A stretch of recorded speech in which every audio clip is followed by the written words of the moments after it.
Halo, saya Dr. Edward, dokter spesialis kedokteran fisik dan rehabilitasi. Di video ini, saya ingin membahas tips bagaimana cara mencegah jatuh pada orang tua. Video ini sangat penting buat bapak atau ibu yang usianya di atas 60 tahun. Untuk kalian yang di bawah 60 tahun, video ini juga penting sekali buat orang tua, kakek, nenek, atau saudara-saudara lainnya juga yang usianya di atas 60 tahun. Jatuh adalah suatu kejadian yang sangat tidak diharapkan. Tapi sebenarnya efek dia sangat lebih serius untuk para lansia. Kenapa? Karena komplikasinya itu bisa sampai fatal. Yang sering terjadi ini, pertama bisa terjadi cedera kepala, sehingga perdarahan dalam kepala. Kedua, komplikasi yang bisa terjadi adalah patah tulang. Patah tulang ini biasa terjadi pada tangan. Tangan ini terjadi patah karena ketika kita menahan badan kita waktu jatuh, dia bisa patah. Nah, ini biasanya butuh dioperasi. Selain itu, yang sering terjadi juga adalah kalau jatuh terduduk, itu adalah patah tulang belakang. Nah, ini juga bahaya karena bisa menyebabkan kelumpuhan kaki. Kemudian yang sering juga itu terjadi patah di panggul atau di hip. Jatuh kan ke samping, dia menyebabkan patah tulang hipnya, sehingga dia biasanya membutuhkan operasi besar atau bahkan operasi ganti sendi. Nah, jadi memang yang paling baik itu adalah mencegah jatuh itu sendiri. Jangan sampai terjadi jatuh. Nah, sekarang saya mau share apa saja yang harus diperhatikan kalau kita ingin mencegah jatuh tadi. Yang pertama adalah faktor kesehatan. Jadi, adakah penyakit-penyakit yang diderita oleh orang tersebut? Misalkan punya masalah tekanan darah tinggi atau tekanan darah rendah. Ini biasanya pada orang tua ada yang namanya postural hypotension. Jadi, tekanan darah yang tiba-tiba drop dengan posisi tubuh yang berubah. Jadi misalkan dia dari duduk ke berdiri, itu tiba-tiba dia akan merasa lightheaded atau merasa pusing. Itu karena darahnya tidak sampai ke otak. Itu akan beresiko jatuh ketika terjadi itu. Jadi bagusnya itu ketika mau berdiri itu pelan-pelan, jangan langsung jalan, kalau bisa ada pegangan dulu. Ini untuk mencegah hypotension tadi tersebut. Selain itu harus diperhatikan juga obat-obat yang diminum. Karena banyak orang tua itu punya penyakit-penyakit tertentu dan mereka ada obat-obat yang rutin dikonsumsi. Nah, ini obat-obat ini mungkin bisa menyebabkan ngantuk, bisa menyebabkan lemes, atau bisa menurunkan tekanan darah. Jadi, bukan berarti harus di-stop obatnya, tapi hati-hati pada orang-orang yang mengkonsumsi obat tersebut. Jadi, kalau bergerak atau bangun dari tempat tidur atau dari kursi, itu jangan langsung cepet-cepet jalan. Itu biasanya pelan-pelan dulu aja. Faktor yang kedua yang harus diperhatikan adalah mata, itu penglihatan.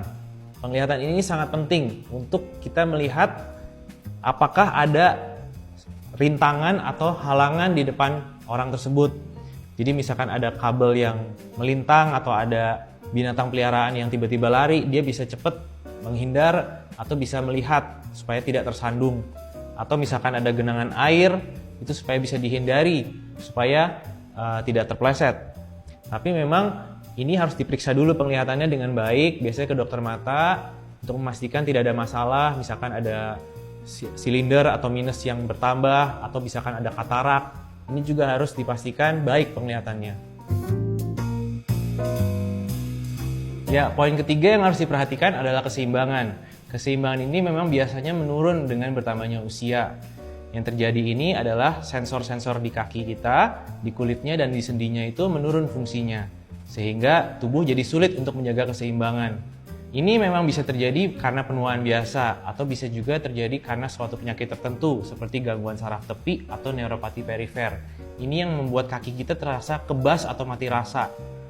Nah, kalau sudah terjadi seperti ini, kita bisa latih sebenarnya keseimbangannya.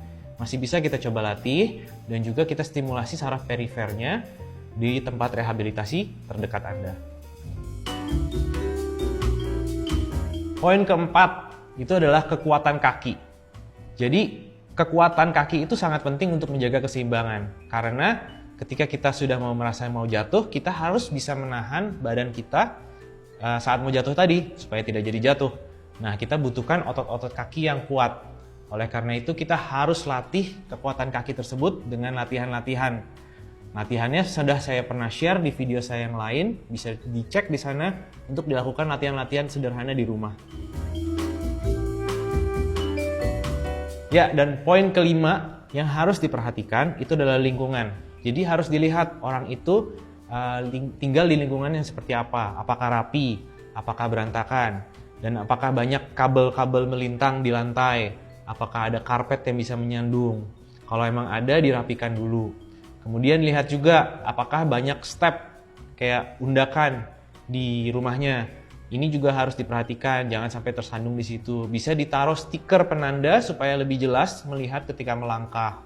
Kemudian perhatikan juga tempat-tempat yang rawan terjadi genangan air. Misalkan di depan kamar mandi, atau di depan wastafel atau tempat cuci tangan, atau di dapur, depan dispenser, atau di kamar mandi itu sendiri.